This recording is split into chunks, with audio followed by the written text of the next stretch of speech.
Hail, travelers, and welcome to the darker side of the Knight's realm. Here in the dark forests of Camelot, I, the Fright Knight, retell tales of horror from the most forbidden depths of the archives of popular culture and entertainment. Now, join me as we delve into the forest to begin our quest. Our quest through the shadows takes us now to Gotham City and the twisted history of the Master of Fear. Before we get started, this is just a reminder that if you'd like to suggest a topic or vote on pre-chosen topics, you can join the Knight's Realm Patreon, linked in the description below, or through super thanks in the comments. Also, there will be new exclusive content coming to Patreon after the holidays. More information on that when we get closer to it. Once we reach 1,000 patrons, I hope to be able to move to 2 videos a week. Now, back to the video.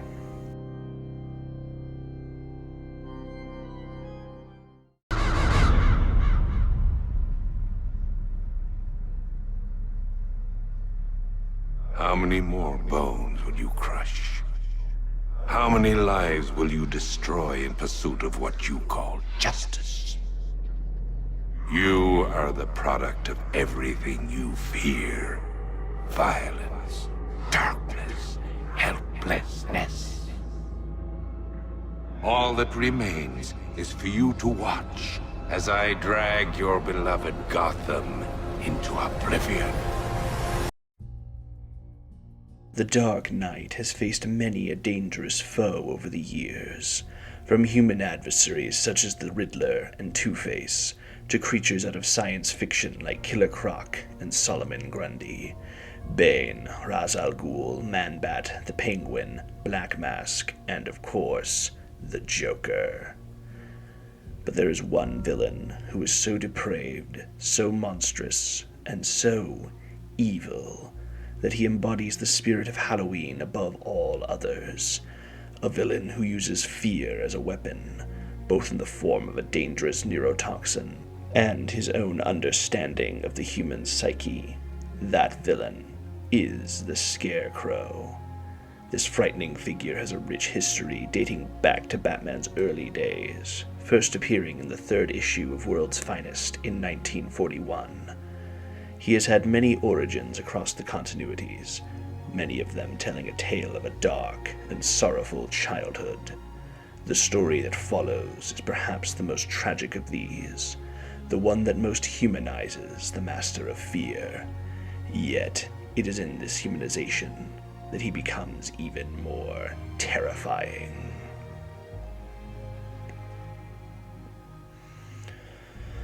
The man who would come to be known as the Scarecrow was not always the monster he has become. Many years before there was even a Batman, there was a young woman by the name of Kieran Keeney. Karen was born to a fanatically religious household wherein her mother, Marion, ruled with an iron fist. In rebellion, the teenaged Karen entered an intensely passionate relationship with a man named Gerald Crane. As a result of the couple's frequent intimacy, Karen fell pregnant. Fearful of the responsibilities of being a father, Gerald left the state, leaving his girlfriend and unborn child behind. Karen was forced to return to her family home, heavily pregnant and with no other prospects. Disgusted by the quote-unquote sinful manner in which the girl came to be with child, Marion said that she would raise the baby, but only on the condition that Karen would leave and never return. Heartbroken, but knowing that she could not raise the child on her own, Karen agreed. And so when her son, who was called Jonathan Crane, was born, she left her childhood home for the final time. Jonathan's childhood was not a happy one. Marion was beyond fanatical in her religious beliefs, treating the boy as the spawn of sin itself. He was abused both verbally and physically, to the point that he feared to even slightly stray from his grandmother's rules. Unfortunately, Marion found whatever excuses she could to punish the boy. The most grievous of sins would result in Jonathan being locked in the loft of the Kinney family chapel, an old building filled with crows. crows that pecked at the boy, tearing at his flesh and clothes. He would remain in the loft until his grandmother saw fit to release him, sometimes staying in there for days at a time. The poor lad's abuse did not end at home, unfortunately. Jonathan was a tall, lanky, antisocial boy, vastly preferring the company of books to people. This made him a prime target for bullying. His favorite book was Washington Irving's The Legend of Sleepy Hollow, as he could relate to the equally bookish and lanky Ichabod Crane. As such, one of his nicknames at school became Ichabod. This one did not bother him quite as much as his other nickname, however, Scarecrow. Through elementary and middle school, the torment, both at home and school, persisted. The boy felt weak and powerless, and he hated that feeling. It would not be until high school when Jonathan Crane's fate would begin to shift. One day after school, he found that his grandmother was not home. Venturing into the room where the laundry was kept, he made an interesting discovery. The soap which his grandmother used to wash his clothes was different from typical laundry detergent. Jonathan had taken an interest in chemistry from an early age, and so he took a sample of the odd soap and began to analyze it. He soon discovered that it activated the fear centers in avian brains, causing the birds to become aggressive. He decided to test the chemical's limits on one of his bullies, exposing him to a stronger dose of the substance. While walking out of school, the hapless boy was accosted by crows. The birds were so aggressive that the bully lost an eye and was forced to go to the hospital. For the first time in his life, Jonathan Crane tasted what it was like to have power, not to be the one who was frightened, but the one who inflicted the fright. In his senior year of high school, Jonathan's chief school tormentor decided to play a cruel prank on his victim with the help of his girlfriend. Jonathan had been attracted to the young woman for years, but had never been able to work up the courage to ask her out. The couple resolved to have her ask Jonathan out on a date, and for the bully himself to jump out and frighten the boy while they were on said date. Everything went according to their plan. Jonathan was elated to be asked out, and happy of any chance he had to spend away from his vicious grandmother. The date seemed to go well, and the shy Jonathan eventually worked up the courage to kiss the girl of his dreams. Unfortunately, just before their lips touched, the bully jumped out from the shadows, terrifying Jonathan and causing him to fall to the ground. Both the bully and his girlfriend mocked the boy, sneering at him and calling him that hateful name, Scarecrow. Why would a girl such as her want to kiss a scarecrow like him? He was just a scarecrow, and he would always be a scarecrow. Scarecrow, scarecrow, scarecrow. The word pounded in his head as he walked dejectedly home. As if God himself were mocking the boy, he passed a scarecrow in the cornfields near his home. Yet, upon seeing the straw figure, he had an idea. The next night, when the bully and his girlfriend were driving down the street after hours, a ghoulish figure leapt out into the road. It was tall and skeletally thin, and its face was something out of a nightmare. In horror, the bully swerved off to the side of the road where the car collided with a tree. Both teenagers were killed instantly, their looks of terror still painted all over their lifeless faces. The figure removed the grotesque scarecrow mask he wore, and Jonathan Crane looked at the gory aftermath of his revenge. Yet he felt no remorse, no guilt, no fear. He felt triumph. He felt immortal. He had not only overcome one of his fears, he had destroyed it. The power and elation he felt coursing through him was like nothing he had ever felt before. For years he had been afraid of that bully, and now the bully had died in fear of him. After taking his first 2 lives, accidental though they were, Jonathan was more than prepared to take another. He swapped the soap his grandmother used on him with the normal detergent, and so the old woman began to launder her own clothes with the chemical, a chemical Jonathan had modified to be far more potent. The next time Marion attempted to drag Jonathan into the loft, he turned the tables on her. In his teenage years, he had grown stronger even than his grandmother. And now that he had killed one fear, he was ready to kill another. Overpowering Marion, he shoved her into the loft. Unfortunately, the lock broke in the scuffle, and he was forced to hold the door closed. He heard her screams of rage, the threats and insults she threw at him. Bastard, child of Satan, spawn of sin. And then he heard it, the cawing of corvids, the sounds of tearing flesh, and screams of agony. He stood by the door for longer than he needed to, just so he could hear the sound of his abuser's torment. She pled for mercy, as he had as a child, begging for him to open the door. But Jonathan's heart was stone. Eventually, the screaming, the pleading, and the sobbing stopped. The old woman was dead, torn apart by the very means she had used to torture the boy she should have loved as her own. And that boy stood there, relishing in the destruction of his tormentor.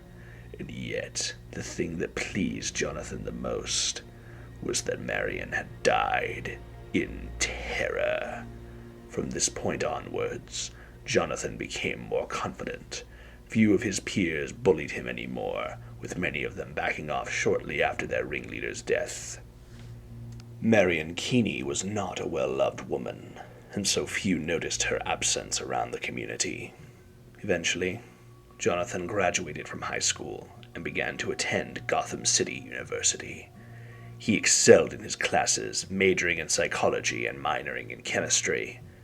He interned for a time at a psychiatric clinic, where he experimented on his patients, both with his new toxins and the manipulative tactics he had acquired over the years. He achieved his doctorate and applied for a position of psychology professor at the university, a position that was recently vacated due to the untimely death of the previous professor.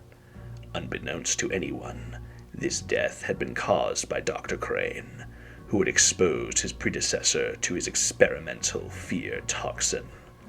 The dosage had been too powerful, and the professor died of fright. At this point, however, Jonathan had grown numb to death. He felt nothing. Dr. Crane was offered the position, and he began his teaching career.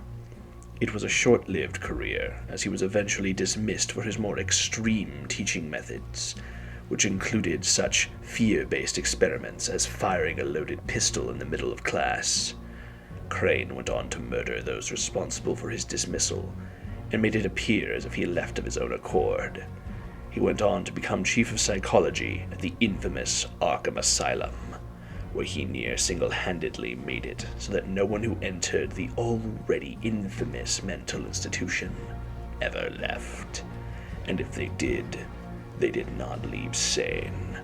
He made it so that completely sane inmates from Blackgate Penitentiary and other prisons were transferred to Arkham, just so he could further his study of the human psyche and his experiments with fear toxin.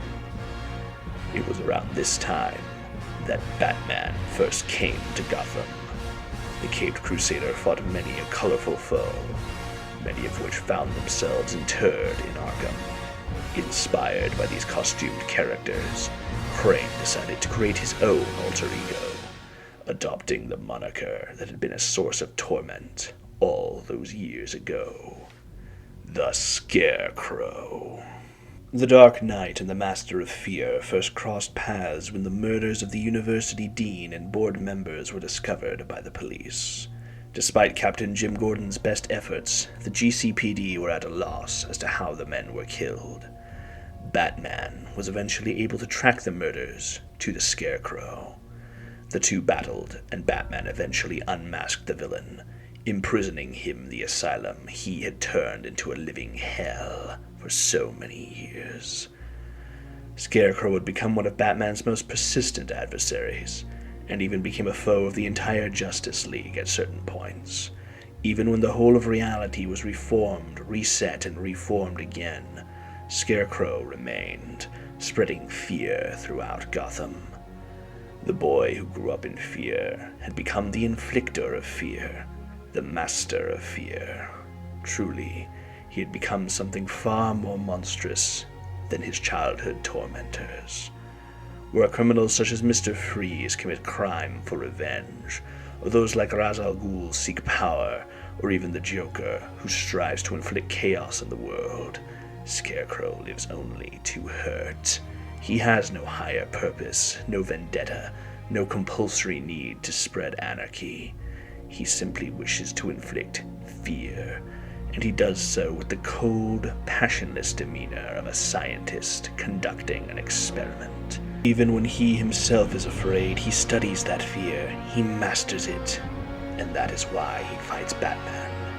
The Dark Knight is the only fear he has yet to destroy, and one of the few minds he has yet to break. Once, Jonathan Crane was a boy who lived in fear. Fear of his grandmother, of his bullies, of the birds that pecked at his flesh. But when he was granted the power to overcome those fears, he rose above them all, to become something far more fearsome and worse. Though the Scarecrow is obsessed, possessed of many anxieties, and fixated on the darker side of the mind, he is completely, clinically sane. It is not compulsion that drives him to commit crimes. His disorders do not control him, nor does his obsession. No, he does what he does willingly and willfully. Dr. Jonathan Crane, the Scarecrow, the master of fear, is not insane. He is evil. Though one should pity the boy who was bullied at school and abused at home, the man, no, the monster that he has become, is something to be loathed, to be reviled, something to be feared.